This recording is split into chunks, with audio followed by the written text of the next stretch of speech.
Irmãos, eu acredito que nós estamos vivendo o fim do tempo do fim. E eu creio também que está mais do que no momento da gente pregar mensagens voltadas para essa época. No início do cristianismo, havia necessidade de se pregar mensagens poderosas, porque estava iniciando o cristianismo. E agora no final não é diferente. É o momento que o atleta dá a sua força final, porque já estamos chegando no limiar final da história desse mundo. O planeta chegou numa situação que não tem mais recuperação, só uma intervenção divina. E eu queria só chamar a sua atenção, no decorrer da nossa mensagem, talvez você possa achar estranho alguns pontos da mensagem. Talvez seja porque não estamos acostumados de ouvir aquilo que estamos precisando. Normalmente, grande parte dos pregadores gostam de pregar mensagens que o seu público gosta de ouvir. Por isso, muitos desses pregadores arrastam multidões.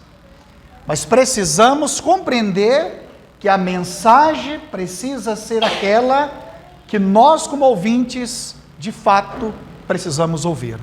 Queria que você abrisse sua Bíblia, por gentileza, no livro de Gênesis, capítulo 11. Gênesis, capítulo 11.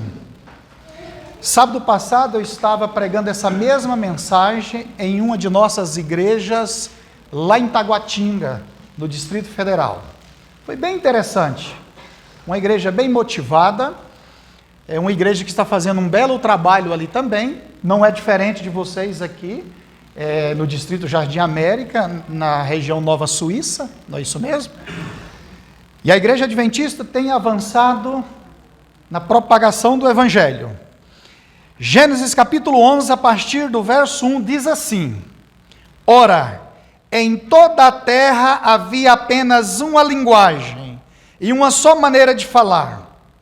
Sucedeu que, partindo eles do Oriente, deram com uma planície na terra de Siná, e habitaram ali.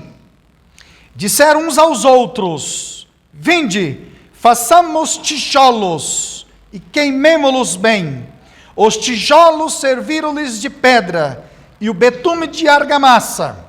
Disseram: Vinde, edifiquemos para nós uma cidade e uma torre, cujo topo chegue até aos céus, e tornemos célebre o nosso nome, para que não sejamos espalhados por toda a terra. Então desceu o Senhor para ver a cidade, e a torre que os filhos dos homens construíam. E o Senhor disse: Eis que o povo é um, e todos têm a mesma linguagem. Isto é apenas o começo. Agora não haverá restrição para tudo que tentarem fazer. Vinde, Deus falando, desçamos e confundamos ali a sua linguagem, para que um não entenda a linguagem do outro. Destarte, o Senhor os dispersou dali, pela superfície de toda a terra, e cessaram de edificar a cidade. Verso 9 diz assim: Chamou-se-lhe por isso o nome de Babel, porque ali confundiu o Senhor a linguagem de toda a terra, e dali o Senhor os espalhou por toda a superfície da terra. Eu imagino que todos os pregadores têm um sermão dessa história. E talvez você já ouviu várias aplicações. Quem sabe também você não deve estar ouvindo muita novidade. Mas eu gosto de comparar a palavra de Deus com um forno de uma padaria. Sempre que você vai ali, há um pão quente te esperando. Então sempre que abrimos a Bíblia, aprendemos algo novo. E a primeira pergunta que eu quero enfatizar é: por que esses homens construíram essa cidade e essa torre. O que havia na mente desses construtores? Qual que era o intento desses homens? E eu fui pesquisar. Eu encontrei pelo menos duas explicações. A primeira era que se houvesse um segundo dilúvio, eles poderiam subir nessa torre fugindo das águas. É uma bonita teoria, mas não tem nada a ver com o que o texto bíblico ensina. Um outro pensamento era tentar ir para o céu com as próprias mãos. O próprio texto diz: vamos construir uma cidade, uma torre, cuja possa chegar até os céus. É uma bonita ideia também, mas não condiz com o pensamento bíblico. E para compreendermos o que estava por trás, qual era a intenção desses homens, precisamos de ir no livro de Gênesis, capítulo 1. Olha que interessante, irmãos. O casal recém-criado, recém-saído das mãos do Criador. E observe bem a ordem que Deus dá para esse casal. Então Deus os abençoou e lhes disse: frutificai e multiplicai-vos e enchei a terra. Essa foi a ordem de Deus, o propósito de Deus de criar a humanidade. Enchei a terra. E é interessante que essa expressão enchei a terra, lá no hebraico antigo, quer dizer enchei na sua totalidade. Era como se você colocasse água em um copo e enchesse até derramar. Essa é a expressão. Enchei a terra, espalhai-vos, esparcir-vos, esparramem sobre a terra. Só que sabemos que Adão e Eva pecaram e foram expulsos do jardim. E logo com a multiplicação das pessoas na terra, a maldade aumentou, houve a necessidade de vir o dilúvio. Aí Deus agora destrói a raça humana, deixando apenas 8 pessoas. E olha a ordem que Deus dá a Noé e a seus filhos após o dilúvio, quando estavam saindo da arca. Olha que interessante, irmãos. Abençoou Deus a Noé e a seus filhos e disse-lhes: frutificai e multiplicai-vos e enchei a terra. Irmãos, para quem trabalha em digitação do Word, vai entender a expressão que eu vou usar. Era como se você desse um Ctrl+C em Gênesis capítulo 1 e desse um Ctrl+V em Gênesis capítulo 9. São as mesmas palavras, a mesma frase, porque é a mesma intenção de Deus. Enchei a terra. E Deus ainda fala mais para aquela família: mas vós frutificai e multiplicai-vos, povoai abundantemente a terra e multiplicai-vos nela. Olha que interessante, irmãos. Deus falou: olha, multiplicai-vos e enchei a terra.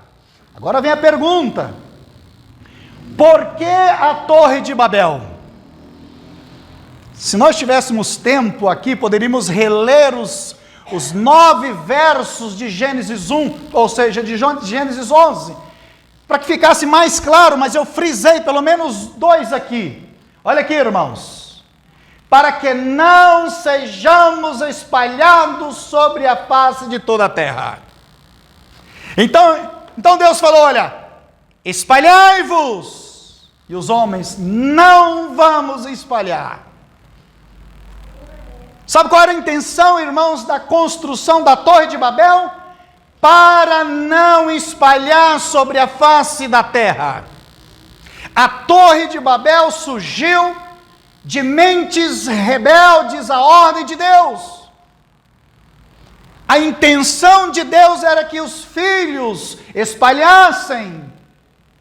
E agora os homens construindo aquela cidade, aquela torre, para que não sejamos espalhados. A Torre de Babel, a cidade e a Torre de Babel surgiu de uma mente rebelde às ordens de Deus. E olha o que a senhora White diz aqui, irmãos. E aqui mais um texto ali que eu tinha dito que era 2, né? E dali o Senhor espalhou sobre a face de toda a terra. Os homens não queriam se espalhar. Deus agiu de forma sobrenatural e cumpriu o seu propósito, espalhando o povo. Olha o que ela diz aqui, irmãos. Até aquele tempo, todos os homens falavam a mesma língua. Agora, aqueles que compreendiam a fala um dos outros, uniram-se em grupos. Alguns foram para um lado, outros para outro. E agora, irmãos, esta dispersação foi o meio de povoar a terra. E assim o propósito do Senhor se cumpriu, pelo próprio meio que os homens haviam empregado para impedir a sua realização. Ou seja, pelo próprio meio que os homens utilizaram para que não cumprissem, Deus utilizou para que cumprissem. Ou seja, mais cedo ou mais tarde, Deus vai cumprir seu propósito. Nem que tenha de agir de forma sobrenatural, mas acontece. E agora, irmãos, vem uma questão. 3 lições da Torre de Babel. Eu quero apresentar 3 lições. Eu poderia, quem sabe, se tivéssemos tempo, fazer uma semana de oração só apresentando lições da Torre de Babel. Mas eu quero apresentar simplesmente 3. E o primeiro é, irmãos, Deus não quer o quê? Concentração. Deus não é um Deus de concentração. Deus é um Deus de diversidade. Deus é um grande arquiteto, um grande artista da criação. Imagina vocês, irmãos, se Deus fosse de concentração. Eu aqui da frente, eu observo há várias cores nas roupas de vocês. Eu vejo aí o azul, o preto, o branco, o verde, o amarelo. Imagina, irmãos, se só existisse a cor preta. O que queríamos enxergar? Nada. Mas o preto precisa do branco para aparecer. Imagina, irmãos, se só existisse a cor azul. Como seria? Mas Deus não é um Deus de concentração, é um Deus de diversidade. E trazendo esse pensamento para a obra de Deus não é diferente. Deus utiliza de diversos tipos de pessoas, diversos tipos de dons, no único propósito para a proclamação da mensagem. Porque Ele é um Deus de diversidade, e não um Deus de concentração. Por isso, se você não sabe pregar, mas canta, eu não sei cantar, meu filho canta de forma extraordinária, minha esposa também, minha nora também. Se eu cantar aqui, vocês não vão ouvir um segundo. Tem hora que eu estou cantando no banheiro, eu percebo que eu tenho que parar, que os anjos já foram embora. Mas Deus me deu a habilidade de pregar. Talvez se você não canta, não prega, mas lidera o som. Você não canta, não prega, não lidera som, mas é um motorista. Tem uma expressão bonita: faça do seu talento o seu ministério. Utilize aquilo que você sabe fazer para a causa de Deus avançar. Amém. Deus precisa de todos. E nesse ponto não dá para frisar muitas coisas, mas observa aqui, irmãos. A população mundial se urbaniza cada vez mais. Concentração. Enquanto Deus fala, espalhai-vos, o homem, vamos concentrar. Observem. Em 1800, apenas 3% da população vivia em cidade. Olha que interessante. 100 anos depois, cerca de 14%, e apenas 12 cidades tinham mais de 1 milhão de habitantes. Eu acho que Goiânia e toda a sua metropolitana já está passando de 2 milhões e 200 e vai para lá. Olha aqui, irmãos. Na década de 1950, 30% da população mundial residia em centros urbanos. Só vai se aglomerando. Enquanto Deus fala, espalhai-vos. Olha o que vai dar isso aqui. Em 2009, o número total de cidades grandes no mundo era de 36.722 cidades. Destas, 19 têm mais de 10 milhões de habitantes. São Paulo é uma. Agora observe, irmãos. Mais de 500 cidades com mais de 1 milhão de habitantes. Mas, irmão Anilton, o que tem a ver esses comparativos com cidades, com a igreja, com a minha vida espiritual? Irmãos, cidades surgiu de uma mente homicida. Vocês que estudam a Bíblia sabem quem foi que fundou a primeira cidade? Foi Caim. Caim matou seu irmão, fugitivo, já estava começando a população da terra, e lá ele criou uma cidade. Cidade nunca surgiu no propósito de Deus. Tanto é que quando tem um feriadão, você pensa de ir para um sítio. Já parou para pensar nisso? Porque fomos criados para viver num jardim, em meio à natureza. Esse desejo inato do coração humano. Irmãos, nas grandes cidades há exploração, há violência, há injustiça, há um estresse maluco. Uma das maiores faculdades do mundo, Harvard, nos Estados Unidos, é o berço de pesquisas. Fez uma pesquisa interessante com ratos. Eu li, eu falei, caramba, como é fenomenal esse negócio. E eles pegaram ratos de laboratório e colocaram no espaço que davam para eles viverem com qualidade de vida. Não sei se vocês sabem, os ratos não são canibais, ou seja, não comem a carne da própria espécie. E eles são um dos poucos animais que existem fiéis aos parceiros. Eu não sabia. Interessante, né? Irracionais e fiéis. E o ser humano racional, e são muitos deles infiéis aos parceiros. E aí eles colocaram esses ratos nesse espaço que desce para viver com qualidade. De forma proposital, começaram a colocar ratos a mais no mesmo espaço. Eles começaram a comer desordenadamente, brigarem, infiéis aos parceiros, desenvolver o instinto canibal, perder o sono, passaram a comer coisas que não faziam parte da cadeia alimentar dos ratos, e continuando a pesquisa, começou a tirar o excesso de rato de forma de propósito. E eles começaram a voltar ao seu comportamento natural.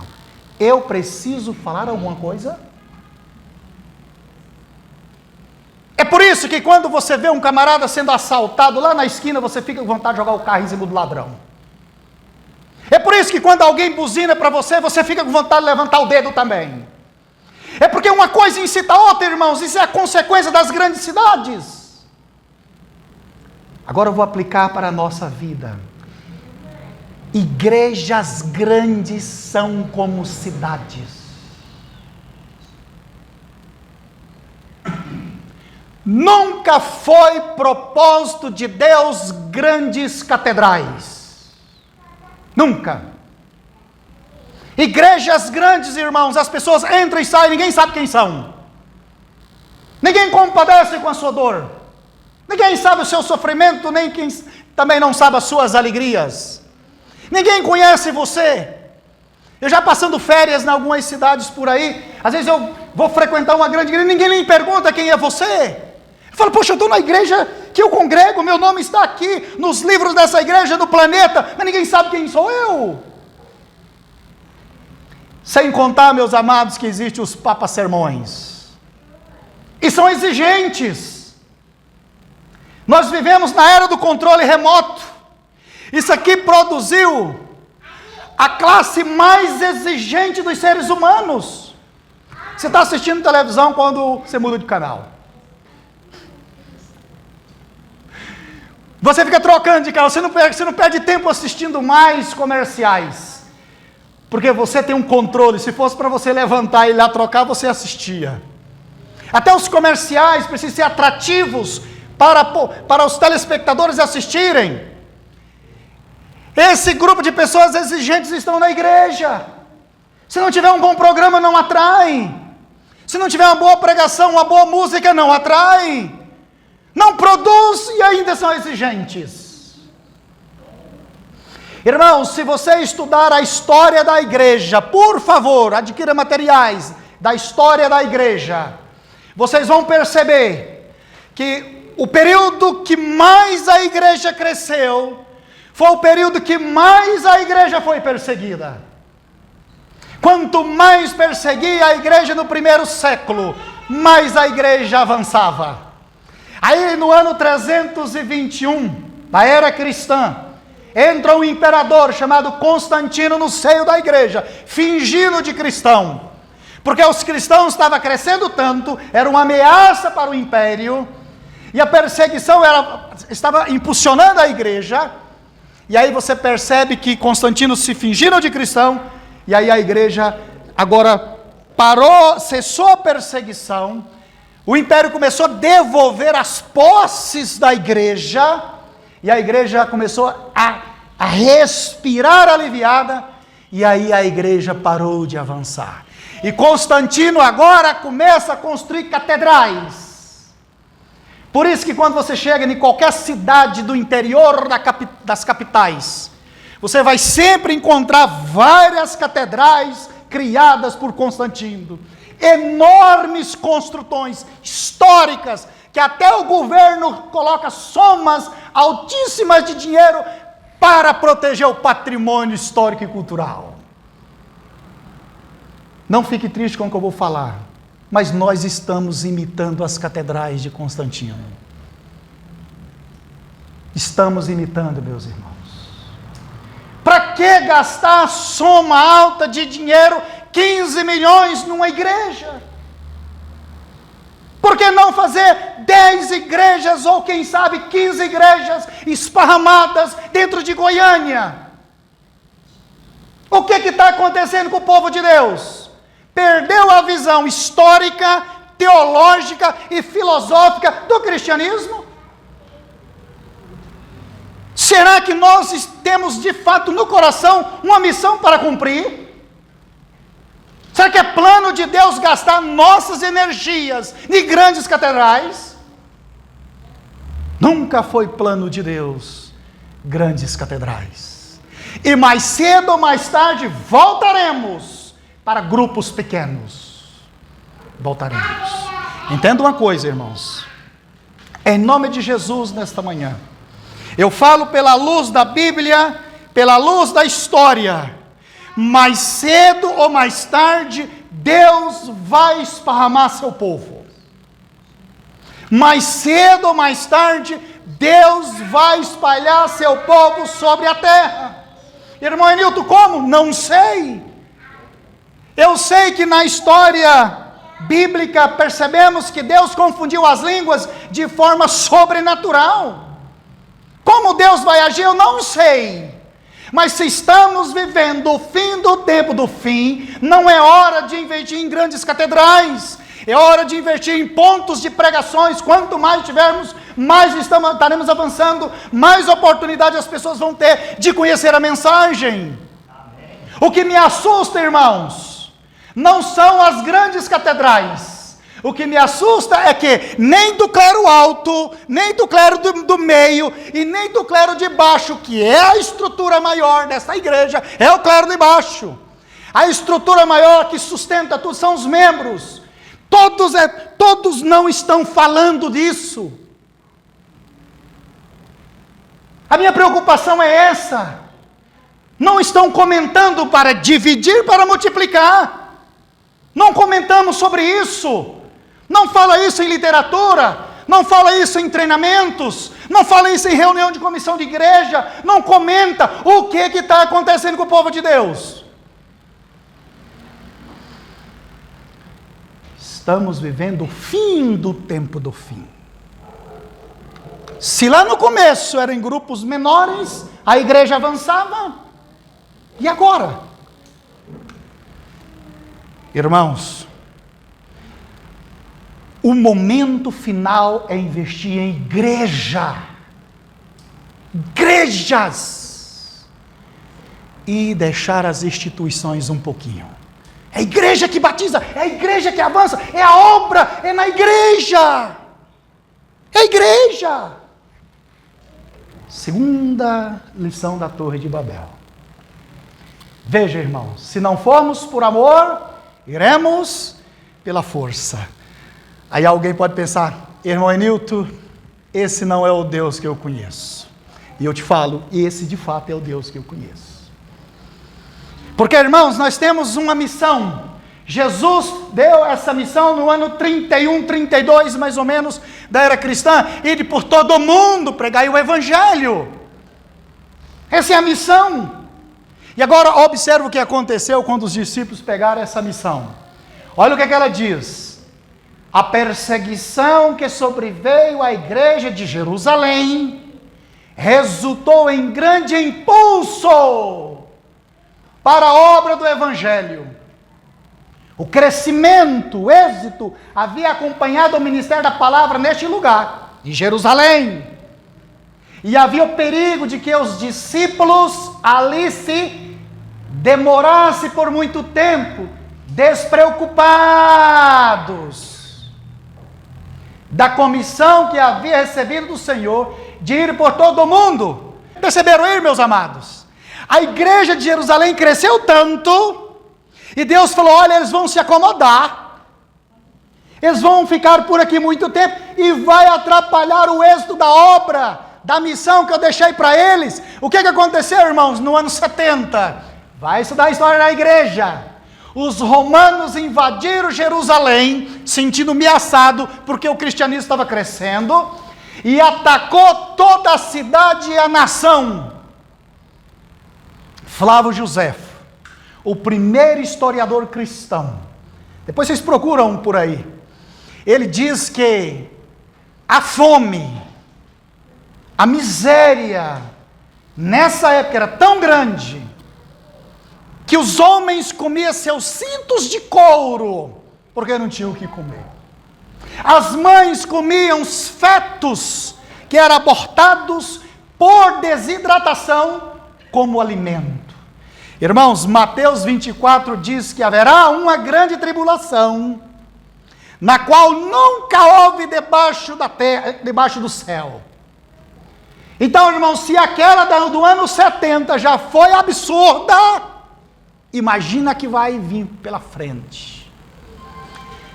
Mas foi, irmãos, o suficiente para espalhar os judeus sobre a face da terra. Se não formos por amor, iremos pela força. Olha aqui, irmãos, um outro pensamento da lição da escola sabatina de algum tempo atrás. Quando os discípulos de Jesus se dispersaram para além de Jerusalém e da Judeia, por causa da perseguição que veio após a morte de Estevão, mais e mais gentios aceitaram Jesus como seu Salvador. E Estevão teve que morrer para impulsionar a igreja naquela época, para mais e mais gentios se converterem. Irmãos, se não formos por amor, iremos pela força. Talvez é por isso que você passa num concurso público de âmbito federal, e aí você recebe uma carta para um chamado.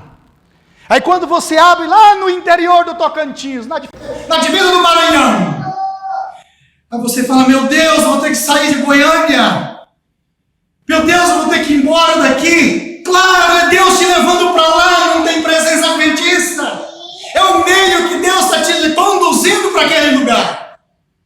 Talvez é por isso que o seu filho fica enfermo, e você não sabe o que fazer, e você encontra um único tratamento, uma clínica de recuperação, num lugar remoto, que não tem presença adventista, que você é a única luz que vai brilhar ali, é o único meio de representar a Deus, e aí você tem que ir embora. Mas Deus vai esparramar seu povo muito em breve. Muito em breve, irmãos. Essa pandemia já provou que é possível. Muita gente foram para sítios, muita gente ficaram exilados em alguns lugares, provando que é possível Deus espalhar seu povo no momento que Ele assim o quiser. E a nossa última lição da Torre de Babel. Veja, irmãos, Deus deseja ver sua glória nos 4 cantos da terra. Deus tem um propósito, espalhar o povo. Por quê? Por que espalhar o povo? Vê Apocalipse 18, verso 1, olha o que diz aqui, irmãos. Depois dessas coisas, vi descer do céu outro anjo que tinha grande autoridade, e a terra foi iluminada com a sua glória. A terra cheia. Irmãos, quem é esse anjo aqui? Os comportores, lendo algumas literaturas, acreditam que esse anjo são eles. E um dia, fazendo essa pregação em uma igreja no interior aí, um comportor estava lá, quando eu estava fazendo a introdução, e levantou, foi tão deselegante, eu falei, irmão, eu preciso concluir. Quando eu concluí, ele falou, é verdade. Por mais brilhante que seja o trabalho da comportagem, por mais útil que possa ser, que já foi para o avanço da obra, mas esse anjo não são os comportores. Não é o ministério da página impressa. Irmãos, Ellen White diz que chegará um tempo que nós vamos esparramar as literaturas como folhas levadas ao vento e ao outono. E por causa disso eles pensam que pode ser a página impressa, o ministério da página impressa, esse anjo aqui. Eu particularmente não acredito. Embora sendo importante para a obra, vocês sabem, sei que muitos de vocês já leram, a chegada do Adventismo no estado de Goiás. Eu li uma vez, eu achei interessante.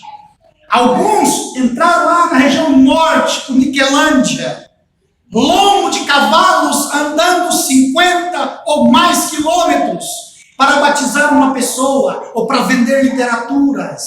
E a igreja avançou ali, tivemos muitas igrejas ali, colégios naquela região. Mas não são os comportores. Irmão Enilton, então é a Novo Tempo. Também não penso dessa forma. Há 33 ou quase 35 anos atrás, teve um empresário desta igreja com a brilhante ideia para comprar um sinal num satélite. Isso em 1988, 89, mais ou menos. E quis logo um sinal digital. Pensa num homem de visão, Dr. Milton Afonso. Mas olha, é muito caro, a gente não tem dinheiro. Não, mas eu queremos digital, porque o mundo vai ser digital. O mundo vai entrar no digital. Pagou 3 milhões de reais há 33 anos atrás, só no direito de transmissão. Não tinha um fio, só no direito de transmissão. E a Igreja Adventista do Sétimo Dia é pioneira. Por isso que eu gosto da seguinte frase: se ninguém... Tudo que um homem faz, você pode fazer. Se ninguém nunca fez, ser pioneiro a fazer. Então a Igreja Adventista surgiu, saiu na frente de todos os evangélicos do canal digital. E começou no satélite ADSAT, 24 horas de programa. 12 horas era um programa inédito e 12 horas para frente era repetido. E agora está aí, transmitindo 24 horas de programa, praticamente todos inéditos no digital. E tem ganhado muitas almas. Eu penso que a igreja pode se organizar para aproveitar esse novo tempo. Ligar ali no novo tempo, pedir um cadastro de quem pede estudos e vestir os jovens de fardas da Novo Tempo e bater na porta das pessoas. Somos representantes da Novo Tempo. Você pediu um estudo, nós estamos aqui para dar um estudo para você. Aproveitar. Mas esse anjo não é o canal da Novo Tempo. Não é a rádio. A igreja tinha rádio mundial, agora com essas transmissoras no canal digital, internet, bombardeou o planeta com rádios. Só não ouve rádio Novo Tempo quem não quiser. Mas não é através das zonas fexianas de uma rádio, ou de um canal, ou de literatura. Por que você diz isso, irmãos? O planeta Terra caiu em pecado. Está aí o mundo. O planeta Terra foi o único planeta a cair em pecado, os outros mundos não caíram. Agora está o planeta Terra com pecado e Deus no seu trono com a sua palavra. A palavra precisava ser enviada para salvar o planeta. Agora, olha aqui, irmãos, o texto é muito enfático. Olha aqui. No princípio era o verbo no grego é logos, palavra. A palavra já estava com Deus. Agora, irmãos, eu pergunto para você, para enviar esse logos, essa palavra, Deus imprimiu em 10 milhões de livros e jogou no planeta Terra? Deus mandou através da internet, ou canal do Novo Tempo, ou através da rádio? Não! Olha o que Deus fez. E o verbo, o logos, a palavra se fez carne e habitou entre nós, cheio de graça e de verdade, e vimos a sua glória como a glória do unigênito do Pai. Viu o que aconteceu? A palavra se tornou carne, a palavra se humanizou, a palavra se fez gente, a palavra se tornou um ser humano feito eu e você, andou nessa terra, passou sede, fome, cansaço, tentações, as lutas, mas o texto diz que vimos a sua glória como a glória do unigênito do Pai, a mesma glória que vai iluminar a terra. Então, meus amados, a glória de Deus vai iluminar a terra através de algo que tem caráter. Não através de papel. Papel não tem caráter. Já diz o ditado que papel aceita tudo. O cara está lá no seu escritório escrevendo um livro sobre tempo, a importância do uso do tempo. Aí está lá escrevendo. Aí quando você compra o livro, autor fulano, ei, ele falou de tempo. E ele tem tempo? Eu preciso saber se quem está escrevendo está vivendo o que está falando. Aí você está vendo um pregador lá na televisão, falando sobre família. Ele tem família? Ele tem casamento? Está falando de finanças lá no canal. Ele sabe cuidar das finanças dele? Por isso eu digo que a glória de Deus não vai iluminar a terra através de algo sem caráter. Irmãos, a glória de Deus vai iluminar a terra através de seus filhos com caráter semelhante ao de Cristo. Essa é a mensagem. Qual é o propósito de Deus ao espalhar o povo? Espalhai-vos, porque aonde vocês estiverem, é prova viva da existência de Deus. É prova viva que o cristianismo funciona. É prova viva que o caráter meu está em vocês. É para isso. E é interessante, irmãos, que quanto mais a gente precisa pregar com palavras, é porque muito menos estamos pregando com o nosso caráter. Porque, irmãos, nada tem um poder maior de ensinar do que o caráter, do que o ensino. Nada. É por isso que talvez você chame uma pessoa para vir para a igreja e não quer vir. Porque talvez você tenha dificuldade de pagar uma continha. Talvez ele sabe que você está carando o esposo ou uma esposa e ele mora do lado. Aí no dia do programa especial de casais, você vai chamar ele para vir para cá. Aí não vai funcionar. Ele fala, eu lá não funciona na vida dele. Não vai funcionar na minha. Irmãos, depois vocês lerem a história de São Francisco de Assis, um líder católico, tem uma história bem interessante de abnegação.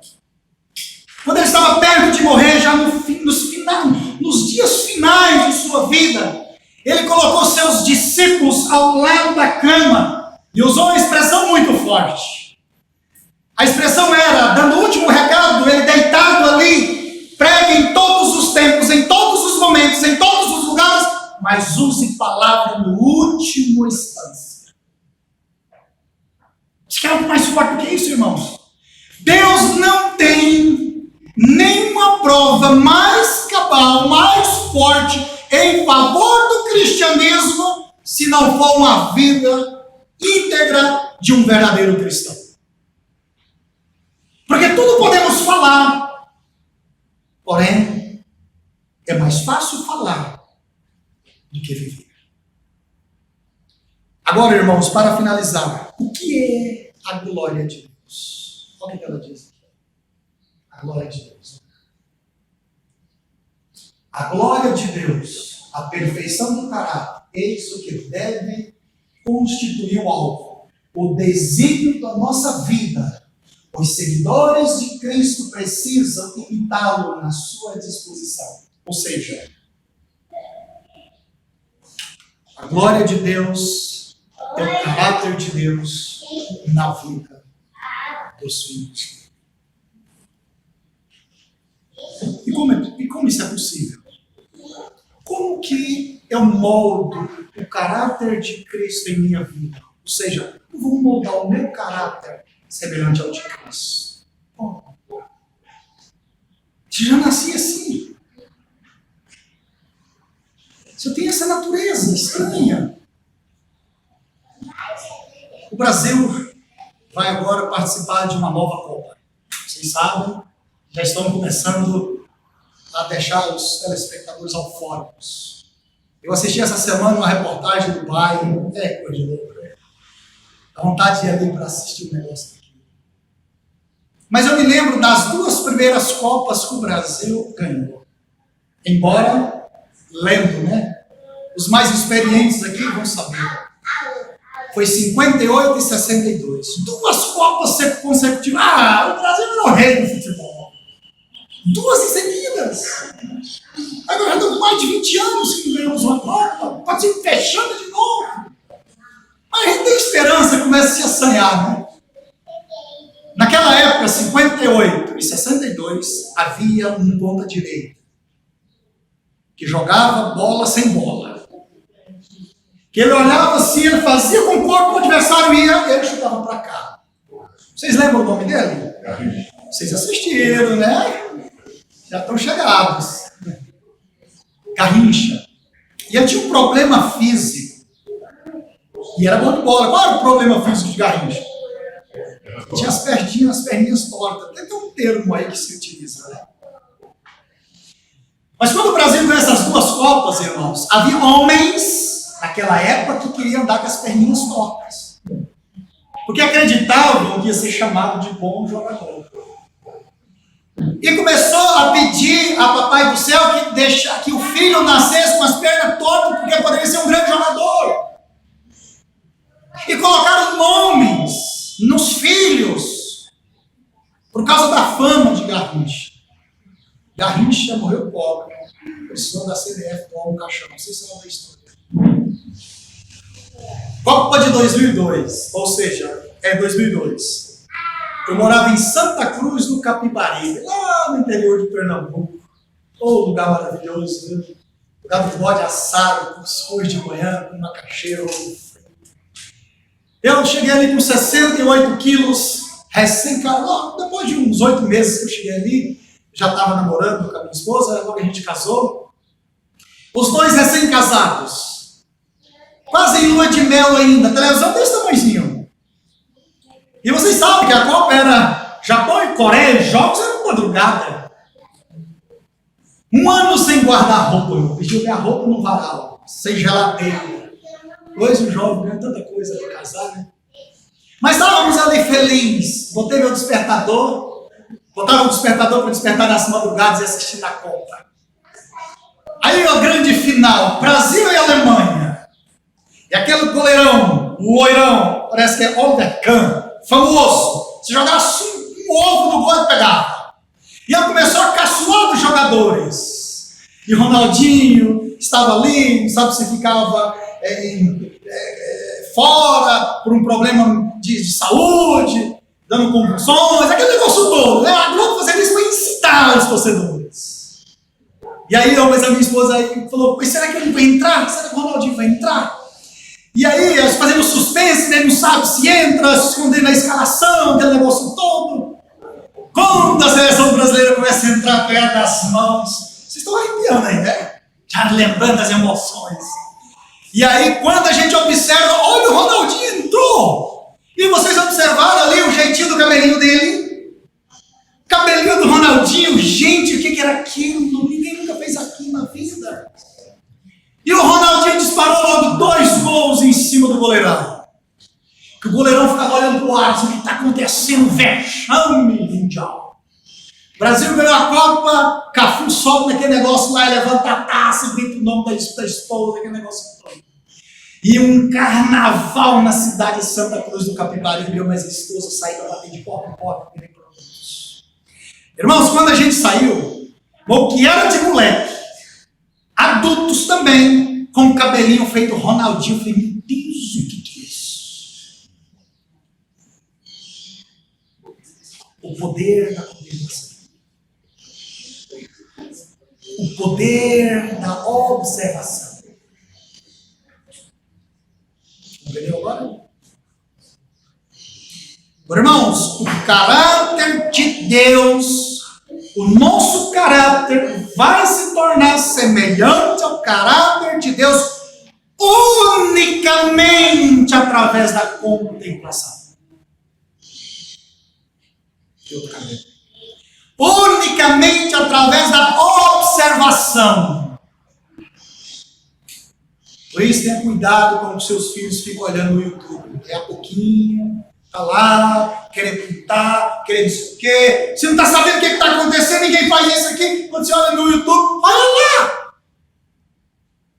Aí ela falando um negócio de casa que você fala, filha, você é muito igual aonde? A gente se respeita tão bem aqui em casa, olha lá! Olha a música, olha a novela, olha o filme, olha a contemplação. As modas se espalham pela contemplação. Eu fico imaginando, irmãos, quando eu ou você, a gente aprender a contemplar Jesus diariamente, o que não será da nossa vida? Andar com Jesus, namorar com Jesus, casar com Jesus, comprar e vender com Jesus, estudar com Jesus, vir à igreja com Jesus, andar no trânsito com Jesus, tudo é com Jesus. Daí a pouco vai acontecer algo interessante, sabe o quê? Você está nas ruas da cidade, alguém vai falar, irmão, vem aqui, por favor. Porque já está parecendo com Jesus. Ele nem sabe que você é. Irmão, por favor, se alguém já te chamou assim, é porque você começou a andar na linha correta. E não é fácil, Deus.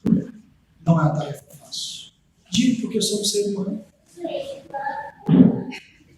Certa vez em Caruaru, lá eu tinha uma distribuidora de cosméticos. Morei ali 19 anos. E certa vez eu fui para o culto da minha igreja, um sermão extraordinário, uma música gostosa. E você tem o hábito de chegar em casa domingo à noite, quem sabe, talvez ligar a televisão, ver os jornais, e falar, não vou nem ligar esse negócio, está tão gostoso na igreja, eu quero dormir com essas coisas na minha cabeça. E no dia seguinte, na segunda-feira, fizemos um culto familiar extraordinário. Coisa gostosa, muita música, e com as crianças. Falei, Senhor, logo na segunda-feira, como vai ser tão bom esses dias. Peguei meu carro, quando eu cheguei no primeiro semáforo, lá no cruzamento do grande hotel, violino da cidade, um cara me fechou. E olha, eu querendo fechar ele. Quando eu olhei para o lado, Jesus já não estava lá. Ele já tinha ficado lá em casa. Viu que não era fácil. É uma luta constantemente. Senhor, esteja comigo. Senhor, me abençoa. Senhor, não quero soltar as tuas mãos. Senhor, esse dia é desconhecido. Eu não sei o que será daqui a 10 minutos, daqui a um segundo, eu não sei. Travar uma luta com Deus como Jacó travou. Irmão, se Deus não tivesse tocado na terra de Jacó, Jacó não tinha soltado. Só vou soltá-lo quando o Senhor me abençoar. Essa é a luta do crente com Deus. Quando a gente aprender esse relacionamento, sabe o que vai acontecer? O caráter de Deus vai começar transmitir aos outros através do nosso caráter. E o propósito de Deus vai ser cumprido. Espalhai-vos. Porque aonde estiver uma pessoa, lá com a representação do meu caráter. Lá vai ficar provado que o cristianismo compensa. Lá vai ficar provado que vale a pena servir a Deus. Mesmo no desemprego, mesmo na enfermidade, mesmo na rejeição, mesmo na traição, mesmo na morte. Vale a pena servir a Deus. Esse é o propósito de Deus para mim, para a sua vida. Meu filho vai cantar a música, filho. Eu não vou pedir para você ir à frente, fazer apelos, não, isso não é o propósito. Você sabe as suas lutas, as suas dificuldades, eu sei as minhas. Você sabe as tentações que você enfrenta.